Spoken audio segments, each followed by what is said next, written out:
Bem-vindos a mais um ConturbiCast. Prospecção é técnica e se aprende. Qual que é o seu big plan? Que não acaba nunca. Exatamente isso. Bora.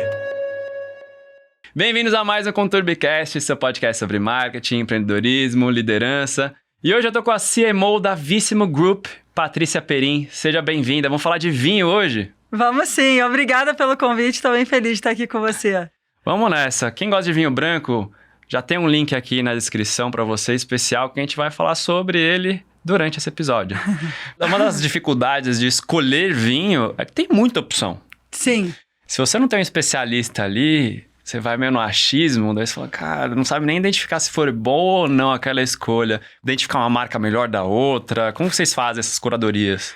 Não, por isso que é muito importante na equipe ter o time dos sommeliers e as pessoas especialistas no produto, assim, porque o vinho realmente é um produto muito específico, com várias características. Então, você precisa ter um grupo mais técnico para fazer as degustações e entender esse é um produto de alta qualidade, baixa qualidade. E também tem uma questão de onde o produto está se encaixando. Você tem os produtos mais de entrada, que vai esperar uma qualidade X, um produto mais de meio da pirâmide, uma qualidade Y, e os mais high-end. Então, é importante você ter as pessoas que conhecem bem para, putz, isso aqui tem uma qualidade para esse price point, isso aqui para esse. Então, tem uma equipe técnica de sommeliers que faz as degustações e tudo mais para a gente poder chegar nisso, senão fica complicado. É uma loucura, né? A Evino começou com um box. Como foi o modelo de start, assim? Então, a gente começou lá em 2013. A gente começou a ver que o mercado de vinhos no Brasil crescia muito e principalmente o mercado online. A nossa principal concorrente estava voando, assim. A gente falou, nossa, tem um mercado aí e o vinho, diferente de alguns outros e-commerces, tem muita recorrência. Então, você adquire o cliente e depois você consegue trabalhar ele ao longo de muitos anos, né? Então, você tem um LTV enorme, assim, do cliente. Então, quando a gente começou a olhar para isso, falou, puta, tem um bom case aqui na mão, vamos começar a testar. No início, a gente fez o MVP, era uma startup, e era bem startup, assim, sabe? Muito louco, né? Foi startup de vinho. Como assim? Cara, né? Startup, assim, a gente pegou o software de uma empresa lá da Alemanha, que era o nosso e-commerce, testou algumas abordagens de produto para comprar, mas a gente não fez importação direta. A gente fazia compra das importadoras aqui do Brasil para testar o mercado, né? Senão você demora para chegar o vinho de lá, você não consegue 6 testar. Meses, até você comprar vinho, tarará. Então, e aí a gente começou a fazer esses testes com compras locais, viu que estava indo super bem, e aí a gente começou a fazer a prospecção e criar importador e trazer os primeiros containers. E a operação, no início, cresceu muito rápido. De 2013 até 2017, a gente saiu de 0 para 250. Foi muito rápido. A gente estava multiplicando por 5 em alguns anos, sabe? 5, 3, 5, enfim. Então, teve essa curva super acelerada do início. E principalmente porque também um dos fundadores, ele conhecia muito do mercado de vinho. Então, ele também sabia, né, onde estavam os que a gente chama dos oceanos azuis. Puta, ninguém está trazendo um vinho europeu mais barato. Vinho barato só tem chileno e argentino. Vamos trazer uma outra proposta de valor para o brasileiro e mostrar que você consegue tomar um primitivo, às vezes um Bordeaux, o próprio Rioja, com um preço mais acessível. Então, a proposta de valor da Evino sempre foi muito pautada também nessa democratização do vinho, do consumo de vinho e da gente tentar ter os melhores GIOs das regiões ou uvas, enfim, a depender. E aí, puta, mas foi isso, assim, o início da operação até, quer dizer, eu tô contando como se eu estivesse lá desde o início, né? Mas eu entrei em 2015, então ainda peguei muito esse crescimento acelerado. E foi muito legal, assim, porque a gente conseguiu acertar bem a mão na proposta de valor, depois começa a vir a concorrência. Mas eu até estava conversando hoje numa das reuniões, eu falei, gente, a gente foi a primeira empresa a vender vinho a R$19,90. Hoje em dia eu me arrependo um pouco, porque a gente setou um preço que... Colocou a margem lá embaixo. Assim, por que a gente vai fazer, né, isso, entendeu? E eu lembro que, eu tava na operação na época, a gente tomando as decisões. Mas é muito para a gente tentar realmente democratizar e também abrir mais o leque de opções para o brasileiro, assim. Hoje já tem muito mais concorrência, então tá mais difícil de encontrar esses oceanos azuis, mas de vez em quando a gente acha, assim, algumas regiões pouco exploradas, ou algumas uvas. Por exemplo, você gosta de branco, né? O Riesling. Eu amo. Nossa. A gente tá com Riesling alemão maravilhoso, assim. E a gente, quando chega no estoque, a gente vende um container em uma semana, entendeu? Então a gente ainda encontra esses espaços também. Gaps. Vocês ajudaram a democratizar o vinho. Você acabou de falar que essa foi uma das propostas. Eu vejo que o vinho, né, de uns tempos pra cá, antigamente era bem caro comprar um vinho. Né? A gente tinha, ou era um vinho muito ruim, que era barato, ou subia de R$100 pra cima. Hoje você tem vinhos bons de R$50, vinhos de R$40, que são vinhos bons, tomáveis. Antigamente não tinha. E achar isso... Teve uma questão, você que trabalha com supply chain, de achar as vinícolas e falar para eles, gente, vamos trabalhar isso, ou eles já vieram com esses produtos. Como foi com a outra ponta ali, com o produtor? Ele viu, vocês viram que já tinha esses produtos ou vocês ajudaram a criar esses produtos? Tem os dois. No início foi muita gente procurando, fazendo hunting, indo nas feiras, Então, no início do ano, você tem muitas feiras de vinho. E o mais engraçado é que uma das maiores feiras de vinho é na Alemanha, né? Agora o Paris, acho que ficou meio assim, já tem uma feira grande lá também. Mas no início, a gente ia achando, né, esses vinhos, né, na casa aí de 30, 50, com um bom qualitativo, um bom produto, né? E ao longo do tempo, a gente começou a entender qual que era o gosto do brasileiro. E a gente começou também a ajudar as vinícolas mais parceiras a criar alguns blends ou alguns vinhos mais com o gosto do brasileiro. O brasileiro, ele gosta de um vinho, por exemplo, o vinho que é o nosso carro-chefe, que é o Portado, é um português, ele é um vinho um pouquinho mais doce, com um grau de açúcar um pouco maior e assim, voa, entendeu? Assim, impressionante. Então a gente foi entendendo isso também, alguns italianos com um grau de açúcar maior. Então a gente foi entendendo isso e em alguns casos a gente consegue influenciar na produção, em outros a gente realmente acha bons vinhos que a gente agora já entende bem o paladar do brasileiro, sabe? E de atração de consumidores, né? Você tá ali online, nesse mar hoje de informação, economia da atenção bombando, né? Achar a atenção dessa galera tá difícil hoje, reter a atenção mais difícil ainda. Quais são as ferramentas que vocês usam para chegar nesses consumidores, tanto para atrair novos e para manter quem já tá lá? Então, o que a gente vem trabalhado muito desde 2023, assim, isso vem mudando, assim. A gente trabalha, e é essa questão da atenção mesmo. Então, você precisa criar um conteúdo que a pessoa queira ver e interagir ali, né? Então, a gente antes tinha muitos conteúdos estáticos. Era ali a peça do vinho, com os atributos, o preço, mas era muito mais estático. A gente estava vendo que a gente estava perdendo muito com isso. E a gente começou a migrar para vídeos. E a gente começou a testar vários formatos de vídeos, e a gente começou a fazer cortes. Então, assim, o que a gente está entendendo é que a gente precisa ter uma produção grande, principalmente de vídeos, e testando cortes para ver qual que funciona melhor ou pior. E quando a gente acerta a mão num vídeo no Facebook ou no TikTok, principalmente no Facebook, o vinho acaba. Assim, aí tem vinhos que às vezes a gente tá com alguma dificuldade. Mas é que o bom do Facebook ali é que você já consegue comprar na própria prateleira ali do Facebook, né? Ou não? Como vocês estão fazendo isso? Tem que ir pro nosso aplicativo ou pro... A gente ainda não consegue vender dentro. Mas acaba que assim, os vídeos... Mas aí a pessoa acaba indo pro aplicativo ou pro site. A gente tem uma venda por aplicativo bem relevante, assim. Porque a gente tem muito cliente recorrente, que é isso. É o cliente que fica com a gente, né? E o que a gente está fazendo para atrair um público novo está vindo muito de uma estratégia de influenciadores. Assim, o marketing de influência já está dominando e cada vez mais domina mais, e principalmente nas gerações mais novas. Então, a gente vê que o nosso tipo de conteúdo atrai um tipo de público. E a gente fica ali também só trabalhando...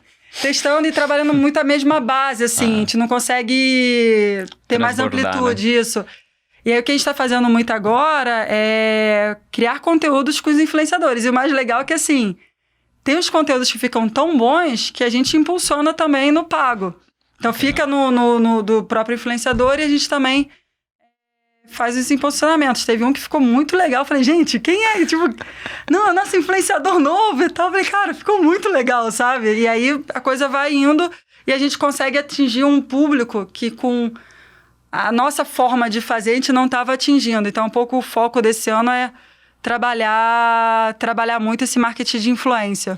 E vocês trabalham só redes sociais ou usa também uma mídia tradicional, jornal, rádio, TV, alguma coisa do tipo? Não, a gente nunca fez... Assim, a gente fez uma vez mídia tradicional, mas já tem tempo. Em 2017 a gente fez uma propaganda na Globo.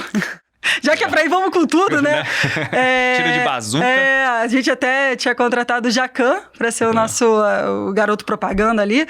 Só que com as métricas que a gente media, que não funcionou, assim. Foi um dinheiro alto, gasto, não teve retorno e a gente desistiu. Então, basicamente, a gente trabalha os canais de mídia social, Google e assim, mas em mídia, e os canais internos. Então, é uma coisa que está funcionando super bem, o WhatsApp. O brasileiro tem essa questão com o WhatsApp, então... E você viu que anunciaram ontem, né? Que vai ter ads no WhatsApp agora. Eu não sei se eu comemoro isso ou se eu fico mais chateado. Pois é, porque é uma barreira ali complicada, assim. Tanto que sempre quando a gente vai fazer as regras no WhatsApp, a gente tem que tomar muito cuidado para ver, qual que foi o índice de opt-out, quanto que engajou, quanto que não engajou. Porque é um canal muito quente, que quando você acerta, você performa muito bem. Mas também quando você erra, você vai gastando a base. Não é bom gastar a base nesse canal, assim. Senão você vai sendo bloqueado, de repente, você perdeu uma oportunidade. Né? Que era um pouco que era o e-mail do passado, né? E e-mail virou spam. A gente até opera bem e-mail, enfim, mas assim, a gente já sabe que é um canal que está em declínio, não é um canal que vai ter um desenvolvimento, assim. Porque e-mail, primeiro que o brasileiro já não olha mais e-mail, bem... Tipo, eu até vejo assim, mas é muito spam que você vai deletando, enfim. Então, o canal WhatsApp é um canal que a gente tem que tratar com bastante cautela, vai. E Gran Cru, né? Que Gran Cru a gente muda completamente outro tipo de público, a loja física, outro tipo de produto também. Como vocês trabalham uma coisa e a outra juntos ou são completamente separadas? É a mesma equipe, assim, boa parte da equipe é a mesma, então a gente fica assim, virando a chave, qual é o prato entendeu? que eu tô aqui agora? O prato que eu viro pra cá? Né? É muito louco, assim. Antes tinham as equipes mais separadas. No final do ano passado, a gente juntou. Então, eu também assumi o marketing de Gran Cru. E é muito diferente. Porque a Evino foi criada no canal digital, com essa pegada de democratização, custo-benefício, com uma proposta de valor... ali um pouco mais pro início, meio de pirâmide. A Gran Cru é uma marca que é varejo físico, a gente tem o online também e está trabalhando essa parte do omnichat, mas assim, a força dela é o varejo físico e você tem um intermediário que é o vendedor, que ele é muito importante para essa relação com o cliente desses vinhos mais caros. O comprador, ele quer, o cliente, ele quer entender melhor do vinho, ele quer que o vendedor passe ali a seleção a partir dos gostos dele. Se você encanta o cliente, ele vai casar com esse vendedor para sempre. Tanto que tem, assim, a carteira dos nossos vendedores é uma carteira bem fiel. E quando a gente perde um vendedor bom, a gente sente, porque acaba que ele leva para outra marca, leva junto, enfim. Então, é uma forma muito diferente de atuar dentro do marketing.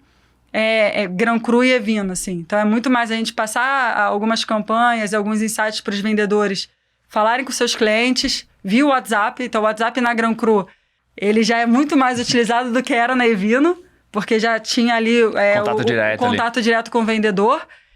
E a gente tem um foco muito grande também no treinamento desses vendedores, porque eles precisam conhecer o portfólio para vender bem. Tanto que, às vezes, você vê um mix de produtos diferentes de uma loja para outra, o que está acontecendo, né? Tem lá os carros-chave, mas depois você vê umas coisas diferentes. Que no digital não existe isso, né? No digital é mais ou menos homogêneo, né? E tal. E quando você vê, porque tem os vendedores que conhecem mais daquela marca ou daquele vinho, então vende muito bem. Na outra loja, às vezes, tem um outro que vende melhor outra marca. Então, você vê mais dispersões, porque tem essa figura central que é o vendedor e que faz toda a diferença no processo, sabe? Eu acho que vinho tem uma coisa que em outros tipos de bebida você não tem, que é difícil ter, você até tem, que é o quesito novidade. Porque vinho, cada vez que você toma mais, você vai experimentando diferentes sabores e sempre tem uma novidade. O whisky, você vai na certeza, por exemplo. Tava aqui um amigo meu, Juliano, da Jack Daniels. Falou, cara, você vai tomar um Jack, é sempre o Jack. Né? Você vai misturar ali o que tem nele, mas é o Jack. Você espera que sempre vai tomar aquela coisa. E vinho não, às vezes você toma um bom, às vezes você toma um médio, às vezes você fala, esse daqui não é pra mim. E aí, pra você balancear isso na hora de comunicar, né? Tipo, putz, esse cara que não gostou de um vinho, como que eu faço pra ele voltar a tomar vinho? Vocês pensam nisso também quando você tá pensando na comunicação? Sim, e isso é bem importante, tá? Até pra gente ser mais eficiente nas ações e tudo mais. Então, a gente acaba segmentando, assim, isso mais em evento. A gente tem uma segmentação dos nossos clientes, principalmente pelas características do vinho que ele compra mais. Então, esse cliente gosta muito de primitivo, esse cliente gosta mais de um Malbec, de um Cabernet, ou ele gosta mais de vinhos dessa região. Então, óbvio, tem mesclas nisso tudo, mas você consegue identificar os clusters e trabalhar bem dentro desses clusters e também fazer... você que gosta do Malbec, testa esse também. Pode ser que você goste, enfim. Então, a gente monta... isso é uma força muito grande da Evino, que é a construção dos kits. Que aí já tem uma curadoria nossa de falar, esse kit aqui, então, são os melhores do Novo Mundo. Aí você pega um Malbec, um Cabernet, um Merlot, um Carmenère e faz o kit. Fala, você vai gostar desse kit. Ou não, quero fazer os top italianos. Então, você consegue também, com esses kits, tentar alcançar e também fazer a pessoa provar outras coisas e não ficar viciada só num tipo. Uma coisa que eu gosto muito da Box é isso, né? Essa curadoria e furar a minha bolha de conhecimento. Porque às vezes chega um vinho ali e fala, cara, eu nunca experimentei. Se não chegasse aqui, eu não teria experimentado. Você não teria experimentado, Não tem essa coragem disso. Né? Obrigado pela coragem, por isso. Mas isso, e os nossos assinantes do clube também, eles gostam muito por causa disso. Eles acabam tendo acesso a novidades e a uma curadoria que, se ele fosse tentar escolher sozinho, ele não teria. E em Grand Cru, quem faz muito esse papel da escolha do vinho acaba sendo muito o vendedor. Então, ele conhecendo profundamente o perfil do cliente, ele consegue indicar, você que gosta desse português, talvez esse espanhol, você vai gostar também. Prova um tier acima, que você vai ver a diferença. Ou, quando você pega os vinhos de alta gama, às vezes por safra é diferente. A gente tem um clube dentro da Grand Cru, que é o Grand Selection, e até uma das curadorias que a gente quer fazer é pegar o mesmo vinho de safras diferentes para o cliente conseguir entender a diferença, que existem características diferentes, enfim. Então, isso é muito legal também. E o vinho, diferente das outras bebidas, acaba que tem muito essa questão do storytelling, do terroir, de como é feito, do produtor. Assim, você tem as grandes vinícolas, né? Você pega uma Constitor, enfim. Mas você tem ainda um mercado muito familiar, que aí vai passando de geração. Isso é muito legal, assim. Bem artesanal, assim. Bem artesanal.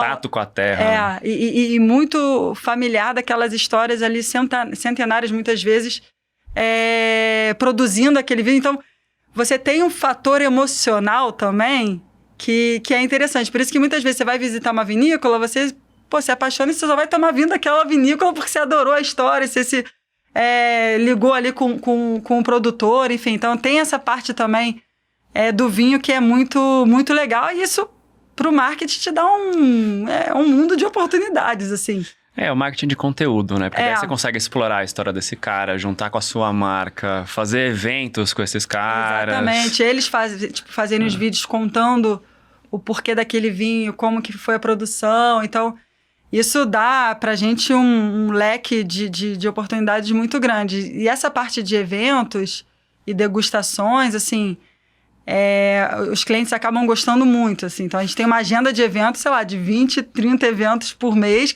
a gente tem 120 lojas, então tem que espalhar pelo Brasil todo, pra gente conseguir levar essa experimentação, E esse vínculo emocional com a marca também, assim. Então, o vinho tem muito isso da experiência, né?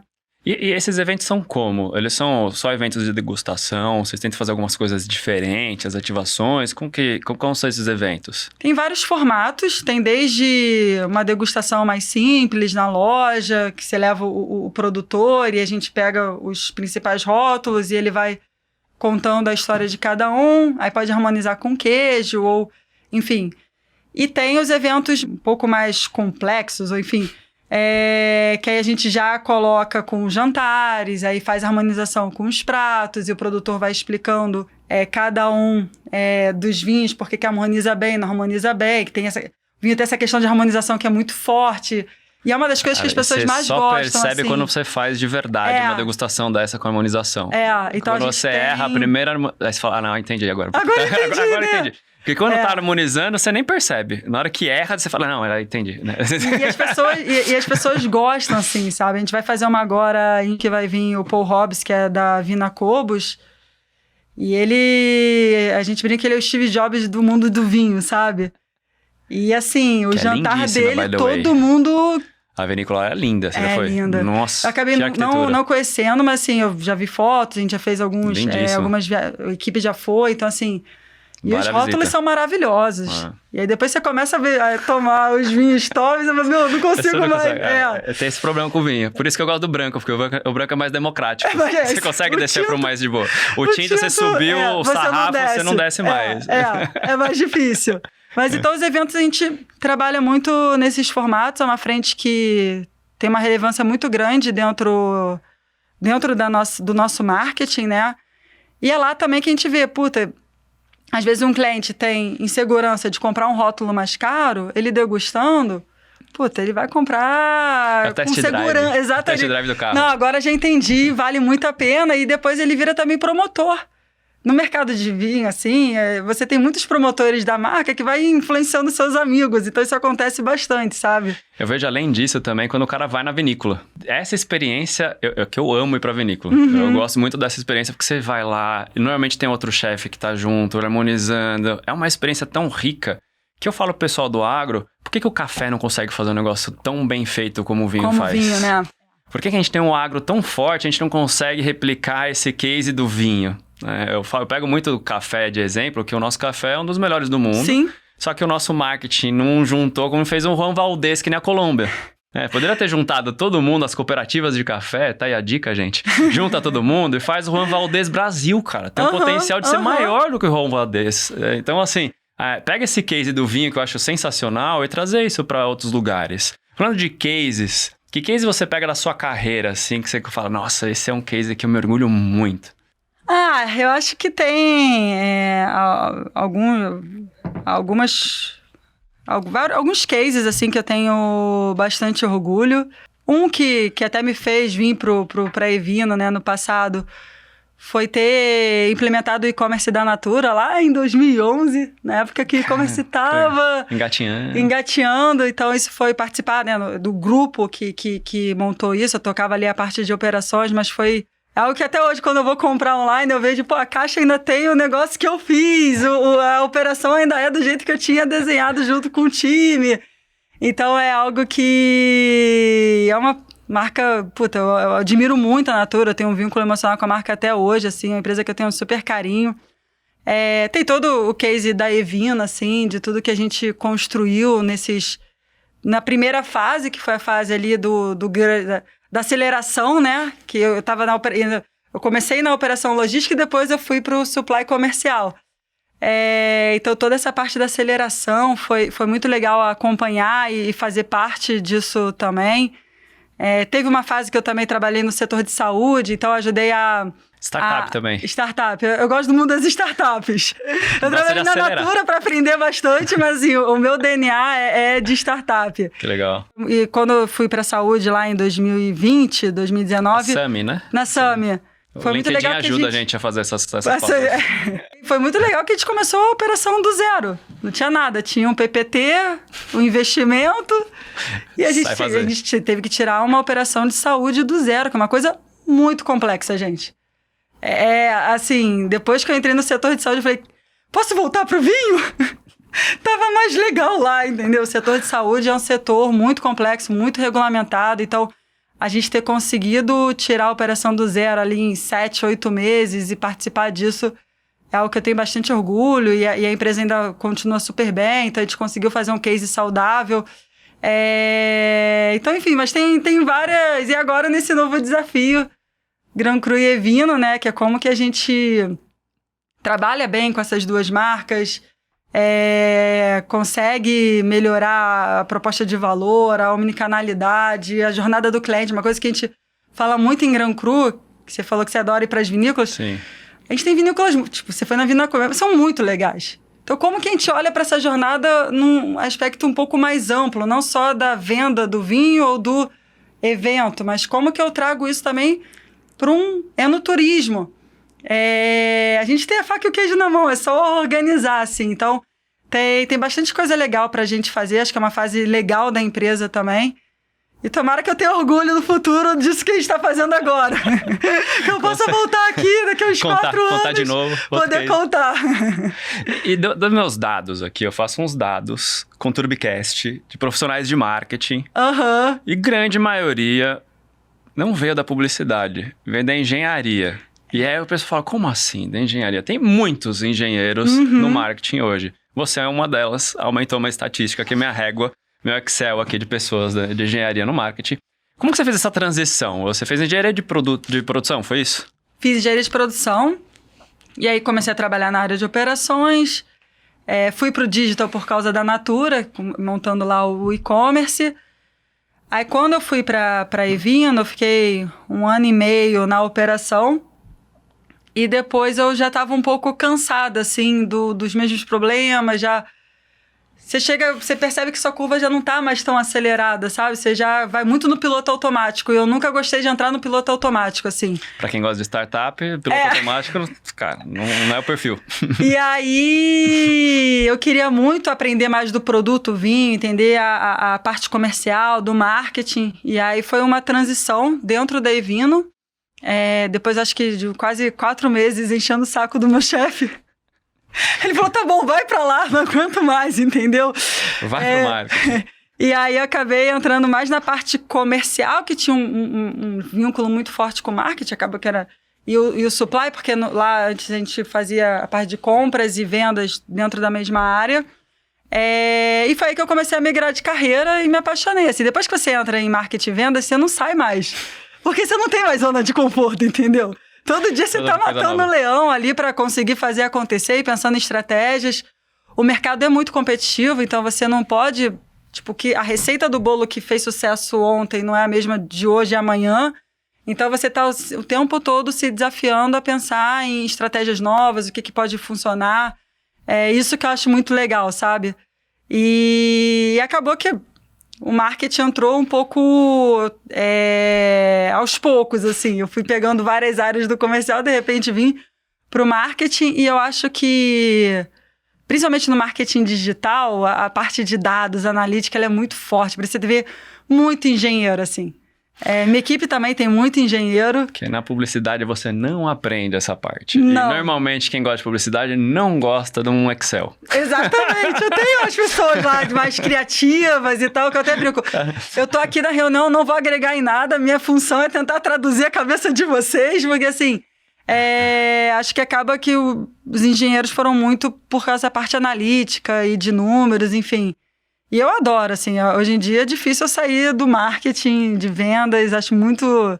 Eu me achei, assim, na minha carreira, sabe? Aqui demais. E falando de marketing, e hoje tem um assunto que poucas pessoas estão falando, que é um tal de inteligência artificial. Uhum. Acho que não tem uma mesa de papo hoje que não fala disso. De IA. Como que tá as IAs com vinho? As sugestões de vinho ou... Como vocês estão usando a IA para melhorar o marketing, a comunicação, recomendações? O que vocês estão fazendo com a IA hoje? Então, por enquanto, a gente, na parte de recomendações, a gente está testando alguns modelos, mas ainda não estão se provando tão eficientes. Você precisa ficar treinando muito e, de repente, fala umas coisas assim, gente, o que aconteceu aqui? Onde a gente está usando muito IA? Na parte criativa. Se você for pegar todos os nossos cavês e peças e até alguns vídeos, são feitos por IA. Legal. E aí, assim, o céu é o limite, né? Assim, é muito legal. Até eu fico criando alguns cavês, assim, tem os programinhas, você diz, eu quero o vinho, numa nuvem com não sei o quê, e tarará, e ele vai te dando várias opções, não gostei disso, mas agora você mexe ali. Então, o próprio trabalho do design vai mudar muito com inteligência artificial. Você vai ganhar muita produtividade e até mais criatividade, entendeu? Porque você vai tendo várias opções, então você aumenta muito a sua caixa, assim, né? Então, a gente está trabalhando muito com IA na parte de peças criativas, automações de processos, então, processos que, cara, copia aqui, faz não sei o quê, vai lá. A gente, coloca na inteligência artificial e automatiza. Então, o trabalho de CRM, a gente conseguiu ter ganhos de produtividade de 50%. Então, a equipe para de fazer esse trabalho muito manual e começa a pensar no cliente, em estratégias, um trabalho mais analítico e menos braçal, sabe? E uma coisa também que a gente tem usado bastante é para ajudar porque a gente não tem agência, assim. Então, toda a parte de criação é interna nossa. Então, a gente acaba usando... A gente estava discutindo a campanha da Black Friday e foi tudo por IA. Não, a IA recomendou isso. A IA recomendou aquilo. Gente, o que aconteceu aqui? Qual parte que eu perdi? E a minha equipe, a galera é muito entusiasta. Então, volta e meia, eles tiram umas coisas, assim, a IA já tá no dia a dia da equipe. O nosso sonho é fazer o nosso motorzinho de recomendação por IA. A gente começou aí, só que tá demorando mais, tem muitas nuances, assim, não tá tão trivial fazer isso de forma automatizada via IA ainda. Aí você vê as recomendações do YouTube e da Netflix, você fala, cara, como que esses caras conseguem fazer algo tão bom, né? Pois é. Você fala, como assim ele sabe que eu gosto disso? Pois é, e eu não tô conseguindo recomendar o vinho, gente. Porque eu vejo muito disso de vinho, né? Quando eu vejo recomendações, ou algum amigo que recomendou algum, ou eu vou na curiosidade, ou um sommelier.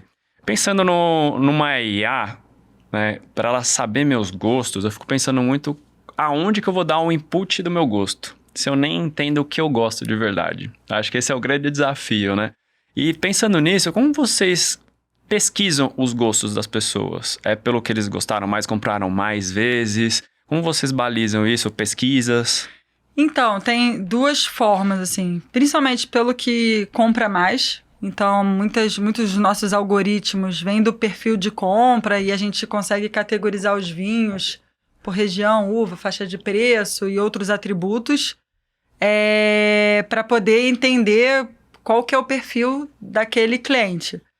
E outra coisa também que a gente faz em alguns momentos é algumas pesquisas. Qual vinho que você prefere? Qual tipo de característica? É o mais ácido, menos ácido, com mais açúcar, menos açúcar? Então a gente vai entender, tem regiões que você gosta mais, então em alguns momentos a gente faz pesquisas com os nossos clientes, mas a gente usa muito o histórico de venda daquele cliente para poder clusterizar melhor. É que nem o Mercado Livre faz muito isso, né? Eu já comprei isso, o que combina com isso? Pois é, o que combina, como que você prefere. E a gente olha muito pro mercado também, para entender se tá faltando ofertas que, o mercado tá indo super bem em tal vinho. Por que a gente não tá conseguindo? O que a gente tá fazendo diferente? A gente tem um foco muito em tinto. Desde que eu entrei, eu falei, gente, vamos pro branco, assim, o mercado de branco tá crescendo muito mais que tinto. Tá vendo? Teu exemplo vivo, troquei a cerveja pelo branco. Pois é, e é uma troca mais fácil do que a cerveja com o tinto, né? A própria categoria de espumante, então a gente também olha muito o mercado para balizar as nossas ofertas e também fazer algumas sugestões para os nossos clientes. Falando de preferência, né? Você falou de mercado aqui agora, que estão subindo as vendas muito do branco, né? Do espumante. Né? Às vezes você faz uma combinação ali com espumante. Eu não imaginava, para mim espumante era coisa de casamento. Eu comecei a tomar agora com alguns jantares que faço em casa com o risoto e tal. Eu falei, espumante funciona aqui também. Comecei a mudar o paladar um pouco. Como vocês veem isso, dessas entradas novas, esses dados, né, tipo de consumo? A pandemia veio estrondosamente para o e-commerce. A gente tira daquilo. E aí como que a gente começa a analisar os dados? Aqui nesse ponto de venda tá vendendo more o branco. A galera começando... a molecadinha de 20 e poucos começou a descobrir o branco. Tá tomando mais gelado. Restaurante tá vendendo mais. Onde vocês buscam esses dados e analisam eles? quando a gente olha o mercado, a gente olha muito para importação, né?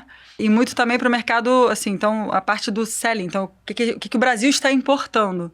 Então, trimestralmente, a gente analisa todos os dados da importação, o que cresceu, o que não cresceu. Puta, quem se estocou demais, quem não se estocou demais. Então, a gente consegue ter um bom mapeamento, assim, dessa parte do mercado e quais categorias estão crescendo.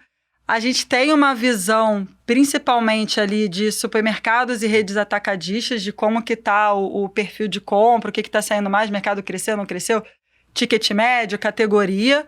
E aí os dados de perfil, a parte mais assim, demográfica, que nessas bases você não vai ter isso, a gente roda uma pesquisa anual com os nossos clientes e também com clientes de vinho, que não são nossos clientes, e aí, a depender do ano, a gente quer aprofundar em algum tema. Puta, canal, preferência de categoria, uso, consumo, você consome mais no restaurante ou mais em casa? Então, a gente consegue ter esse mapeamento através dessas pesquisas que a gente faz de forma anual para ter os insights de como que a gente quer planejar o ano.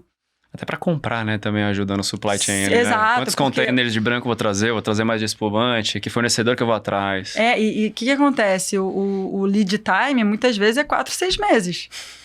Então, quanto mais input a gente tiver, menos a gente vai errar. Eu já tentei ter importador, eu sei a treta que eu desisti no meio do caminho. Então... Eu desisti no meio do caminho. A gente é resiliente, entendeu? 6 meses para qualquer coisa, dependendo do que você trazer de importação, acabou o negócio. Não, acabou. É um capital de giro que fica ali. Então, quanto mais input a gente tiver, melhor para poder montar, como que vão ser as minhas compras daqui a 6 meses, do próximo ano, assim. Então... é super importante esses dados para nos ajudar a alimentar o modelo, sabe? E de produção interna, né? A gente tem algumas vinícolas importantes nascendo aqui no Brasil, se despontando, né? Eu falo bem o case da Guaspari. A Guaspari é um baita case. Você fala com gente da Argentina, do Chile, os caras falam, não, a Guaspari tem um vinho que é, cara, excelência, de boa qualidade, representa bem o Brasil. Você vê que esse mercado está crescendo também da gente produzir mais com qualidade. Vocês estão junto nessa pegada ou vocês estão focados só na importação? Sim, minha visão é que esse mercado está crescendo e vai crescer ainda mais rápido nos próximos anos. O brasileiro, assim, está tomando gosto. Você vê a gente investindo bastante dinheiro nisso, assim, não é uma... Não é barato, né? Não é barato ter uma vinícola. Exato, e está investindo e está querendo fazer vinho de qualidade, assim, não só produzir. E também investir nesse enoturismo, que... cria todo esse vínculo sentimental com a marca e tudo mais. Tanto em Evina e Gran Cru, a gente tem algumas parcerias com vinícolas brasileiras, mas acaba que o foco é mais fora. Provavelmente em algum momento a gente vai ter que mexer nessa estratégia, mas por enquanto a gente ainda tem boa parte do nosso portfólio vindo ou da América do Sul, ou da Europa, Estados Unidos e outros países assim, com menor volume. Agora falar um pouco, a gente tá falando de coisa que normalmente atleta não consome, normalmente quando tá em competições, assim. E falando de atleta, você foi atleta de vôlei. Conta essa história pra gente, assim, que foi uma coisa que a gente achou nos bastidores aqui. Pois que normalmente eu tô muito curiosa, gente. Como que vocês conseguiram essa informação? O chat GPT, foi lindo, né? Essa vasculhou. Mentira, a gente tem bons fornecedores. Bons fornecedores, aqui. Tem fontes boas aqui. Que nessa época nem o Google existia direito, né? Não vou falar a verdade, mas... Não, então, eu jogava vôlei... Não é profissional, porque eu ainda estava nas equipes de base ali, né? Federadas. Bom que você entende também. Entendo bem. E o vôlei sempre foi minha paixão. Eu joguei, sei lá, dos 9 aos quase 18. E aí, na época do vestibular, eu tive que parar para poder estudar. Minha mãe falou que eu não podia ser jogadora de vôlei por N motivos. Só que eu acho que o esporte em si, ele te ensina muita coisa, principalmente quando você joga num nível mais profissional, assim. E o vôlei, pra mim, foi uma escola de vida que eu pego coisas, assim, que eu aprendi e até hoje eu uso no meu dia a dia, na minha vida, no meu estilo até de tocar ali com o time. Então, tem muitas coisas do esporte que tanto que, assim... Eu tenho 2 filhos e já falei, vocês vão jogar vôlei. Um tá com 5 meses. Pode não gostar, mas vocês vão Vocês gostar. vão jogar. Alguns vôlei vai ser, vou ficar muito feliz, que eu adoro ver também, então vou ficar super feliz indo nos jogos. Mas alguns esportes eles vão ter que fazer de forma mais profissional, sabe? Acho que isso traz uma riqueza. Né? Muda a vida da pessoa, Muda. porque é disciplina, é trabalhar em equipe, é ter dedicação. Fora o que você tem de endorfina, cara, toda a parte do organismo que muda com o esporte, não só a parte de liderança. E falando de liderança, que eu gosto de puxar isso do esporte, que quem tem o esporte de background sempre é o melhor líder, porque sabe lidar diferente com pressão, sabe lidar diferente com disciplina. Mas como você consegue passar isso pro seu time, que às vezes tá nem aí pro esporte? Mas é engraçado que eu dou alguns exemplos sobre vôlei. Antes até eu dava mais, vou começar a dar mais vezes, mas assim, principalmente no esporte coletivo, você trabalha muito com as complementaridades. Então, num time de vôlei, você não tem o melhor jogador, você tem até alguns descasos, mas assim, o time precisa estar entrosado. E muitas vezes, quando você acompanha o esporte, muitas vezes o técnico tira, às vezes, um jogador que ele é brilhante individualmente, mas no time ele não consegue ter um bom coletivo. E isso eu trago muito para as minhas equipes, assim, como que a gente trabalha a nossa complementaridade até comigo. Então, a gente tem um time muito complementar que funciona muito bem como time, sabe? É um time de alta performance. Então, isso... Toda a técnica que a gente aprende no esporte de como formar times de alta performance, como um confiar no outro, porque no esporte, assim, você precisa confiar completamente nas pessoas que você está jogando, na pessoa que está no banco te auxiliando, que é o técnico, nas jogadoras que estão no banco, porque se você tiver alguma questão, e no esporte você tem momentos e momentos, às vezes você está ali no jogo, tá super bem, às vezes você... ponto e de repente fala, cara, sai do jogo. Meu corpo não tá aqui.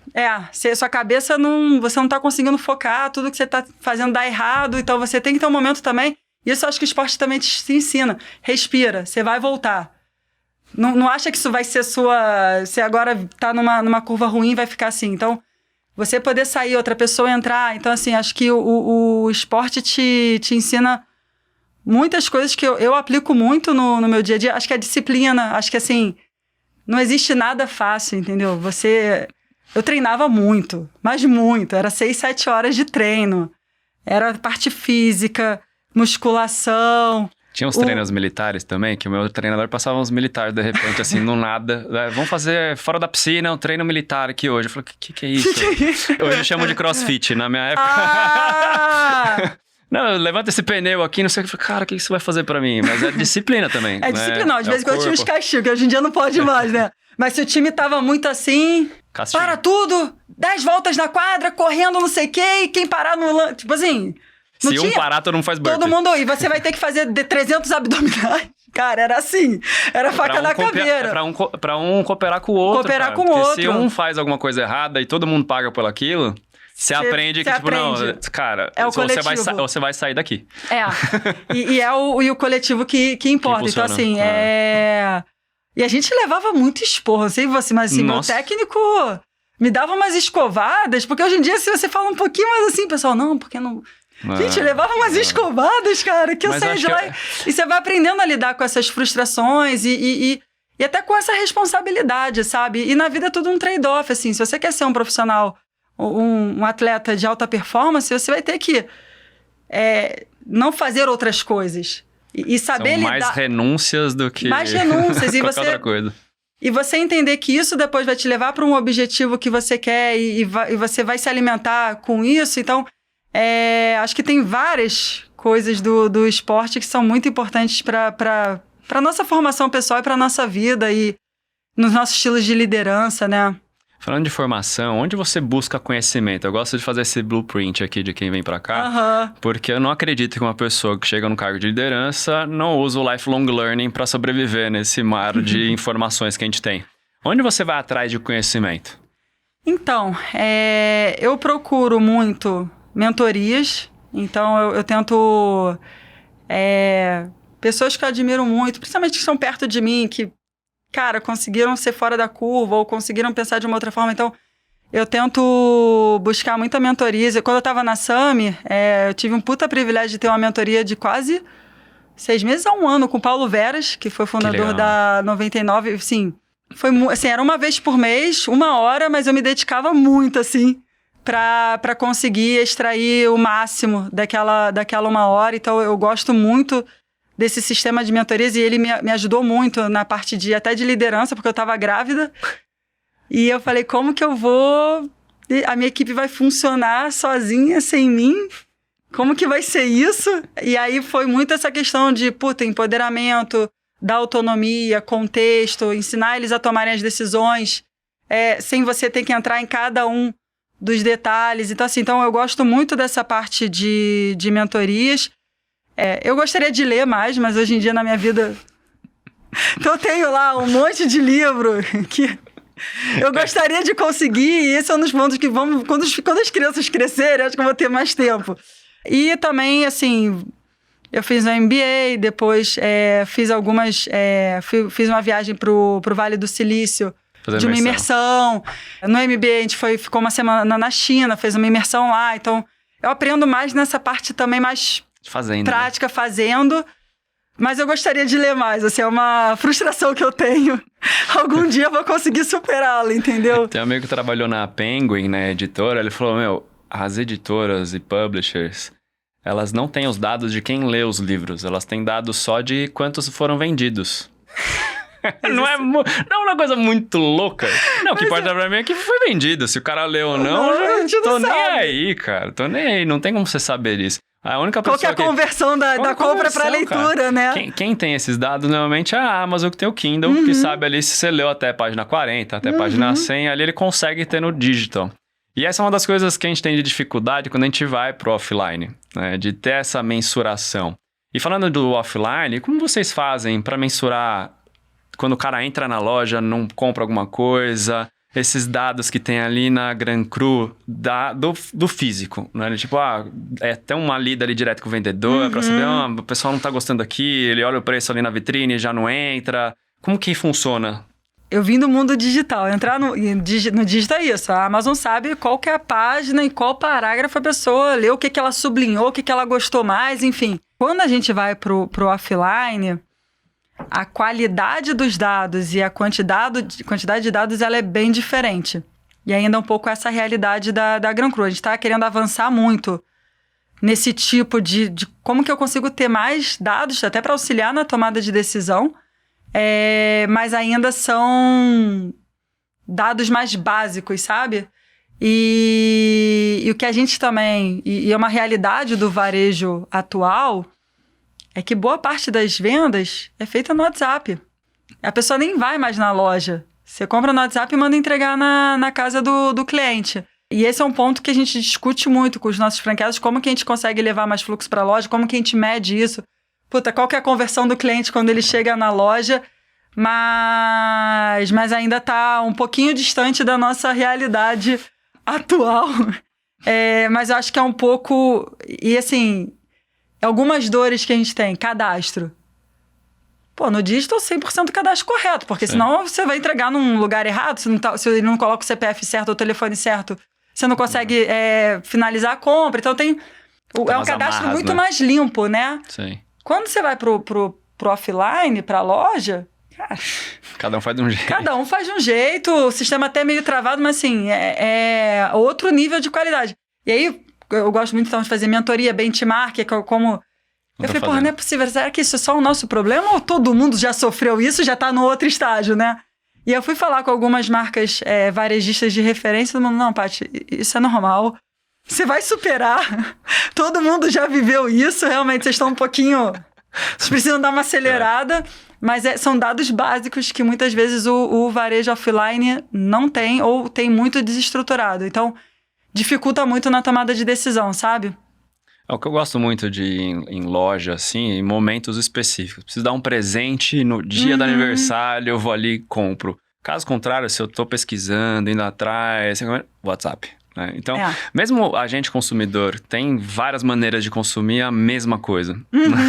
E a gente entender... e a gente entender, né? Calçar o calçado aqui do marqueteiro... É pensar, como que eu consumo isso? Acho que esse é o primeiro ponto, né? Como que eu compro um vinho hoje? né?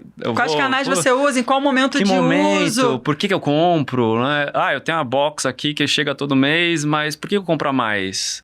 É um momento especial? É um presente? E aí, como que eu consigo, ali na ponta, comunicar com esse cara para atrair ele para a loja? E falando de atração para a loja, você falou de franqueados. Como que funciona para vocês?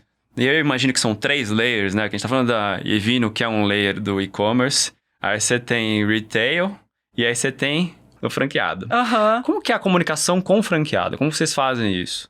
Então, a gente tem as comunicações, mensagens de portfólio para falar, porque é isso, é muito importante eles saberem o que está acontecendo no nosso portfólio. Muito treinamento também, né? Exatamente. Então, é muito focado na comunicação dos produtos novos ou linhas que a gente vai tirar do portfólio, ou, enfim, novidades que tenham, e muito treinamento, não só para os franqueados, mas como para os vendedores dos franqueados. É uma comunicação, assim, que até a gente está evoluindo bastante esse ano, porque é isso, você às vezes pega perfil de franqueados, por exemplo, se você fosse um franqueado, acho que você ia bombar no branco, entendeu? Mas com certeza. Você ia pegar lá, caramba, cara, ele vende muito branco, você vai entender porque você adora branco, você conhece muito o portfólio branco, então você consegue vender muito branco. Já leva gelado aqui, ó, on-premise, ó, já pega esse daqui, ó, tá geladinho, já vai gelado pra você, ó. Exatamente. Eu te dou uma sacolinha aqui pra manter gelada, pra chegar no seu churrasco. Mas esse bag lá e vai. Então essa comunicação é muito focada nessa parte do treinamento, algumas coisas de mídia social também que a gente faz, que eles sempre olham bastante. Comunicação de produto. Todas as lojas são franqueadas? Ou não, a gente tem uma parte que é franqueada. A maior parte é franqueada, tá? Mas a gente tem ainda algumas lojas próprias aqui em São Paulo. No Rio a gente acabou repassando. São Paulo e BH e Porto Alegre. A gente tem algumas lojas. E o bom também é que a gente tem o calor da ponta, né? Porque a gente acaba... Com o franqueado, eu vendo para ele e ele vai vender para o cliente. Por mais que a gente tenha todas as informações e tal, mas a gente não tem tanto o calor daí da ponta. É uma das coisas que a gente quer evoluir. Na nossa loja, a gente tem mais ali o calor, o que funciona, e até vai tendo aprendizados mais rápidos. Então, a gente vai manter ainda um pool de lojas próprias para até também ter as lojas modelos, enfim, testar outras coisas. É muito para esse objetivo também. A Evino surgiu do Espírito Santo.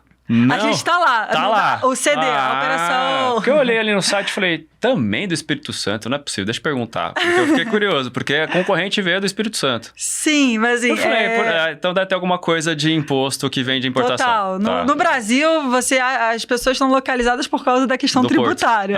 E Porto também, né?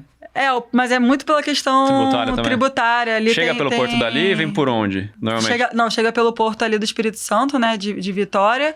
Mas a gente tá ali por uma questão tributária. A Wine é capixaba. O fundador da por isso que eu Wine falei, é capixaba. Cara, também, que eu olhei lá no site. E eu não sei se até esse benefício veio, enfim. É bom ter um concorrente perto, né? E os nossos galpões são até bem perto, assim. E teve uma época que a gente quase pegou um galpão do lado. A gente não, too much, né? Mas a Evino nasceu em São Paulo. Os fundadores são paulistas, a gente nasceu em São Paulo. A primeira operação era em São Paulo e depois, por causa dessa questão do benefício tributário, a gente foi pro Espírito Santo. E aí a parte logística fica lá, mas a parte de escritório e tudo mais fica aqui em São Paulo, junto com a Gran Cru. O CD da Gran Cru é lá em Santa Catarina. Itajaí. Esse é o nosso Brasilzão, né? Tem 3 grandes portos, praticamente. E a boa parte das importadoras também estão lá em Santa Catarina por causa de benefício tributário. A Red Bull também é Itajaí. Itajaí. É por isso que eu conheço um pouco. E quando a gente foi fazer a importadora, a gente viu que Itajaí tinha benefício fiscal na época. Tudo mais, e cada ano muda e você tem que ficar ligeiro. Tipo, mudou alguma coisa aqui, vamos mudar pra cá. Nossa engenharia fiscal é muito complexa. E vai mudar de novo, a gente precisa se preparar. Então, assim, é algo que... E isso mexe ponteiro, assim, não dá pra gente não olhar pra isso, né? Chegando na nossa reta final aqui, Paty, até pra gente dar uma dica pra quem tá entrando no marketing, ou tá tentando fazer que nem você, pivotar a carreira, né? Sair de supply chain pro marketing, assim. Que dica você daria pra essa pessoa? Nossa, eu acho que no marketing, assim, é muito importante... Vou falar meio óbvio, mas acho que às vezes o óbvio não é óbvio, enfim. Mas é realmente conhecer o seu cliente, conhecer a dor do seu cliente. Para você conseguir montar propostas de valor e uma comunicação que funcione. Acho que isso é uma das coisas mais importantes, que muitas vezes você vê as empresas olhando muito para dentro e esquece de olhar para fora, assim, que dor que eu tô querendo atacar. É a síndrome do Senhor dos Anéis. My Precious. Meu produto, My Precious. Pois a síndrome do Senhor dos Anéis. Não pode ser assim, cara. Pensa assim, o anel é dele, não é seu. Não é seu, exatamente. E eu acho que e como eu venho muito desse mercado de startup, e isso é meio que um mantra no mundo da startup. Qual o dor que você está querendo atacar, o que seu cliente tem, como que você vai se comunicar, conhecer profundamente, assim. Então, eu acho que esse é uma dica que eu dou que é bem valiosa. Às vezes a gente minimiza, assim, mas é importante. E estudar bastante, conversar com muita gente do setor, abrir a cabeça, sabe? Acho que pegar muitas referências e se conectar para aprender o máximo de informação possível, assim, no início, né? Para quem ainda não toma vinho, que dica de vinho você daria pra gente aqui, ó? Você que tá ouvindo sexta-feira, tá querendo comprar um vinho pra tomar, tá ouvindo esse podcast... Paty, qual que é o vinho que essa pessoa tem que comprar hoje? Então, agora que a gente tá nos brancos... Nos brancos? Até aquele vinho que eu falei lá no início. Que esse vinho, assim, não tem como não gostar, gente. Todo mundo gosta, desde a pessoa que só toma vinho mais caro, até quem toma vinho mais de entrada, que é o Gustav Riesling, que é um alemão maravilhoso. Então, podem comprar, que eu sei que vocês vão gostar. Eu assino embaixo. Qualquer coisa me acha no LinkedIn e fala que não gostou. Não vou falar que eu devolvo o dinheiro, senão meu chefe me mata. Mas... Eu vou deixar na descrição, para aproveitar, para deixar fácil sua vida, eu vou deixar na descrição aqui do episódio o link para você comprar direto no site. Boa. Tá vendo? Fazer um merchanzinho aqui. Paty, obrigado por abrir sua agenda aqui e compartilhar sua história com a gente. Não, foi ótimo. Obrigada pelo convite. Foi muito bom. Bom demais. E você que gostou desse episódio, deixe seu like, seu comentário. Tome muito vinho, porque eu amo vinho também. Vamos compartilhar essa história e até a próxima.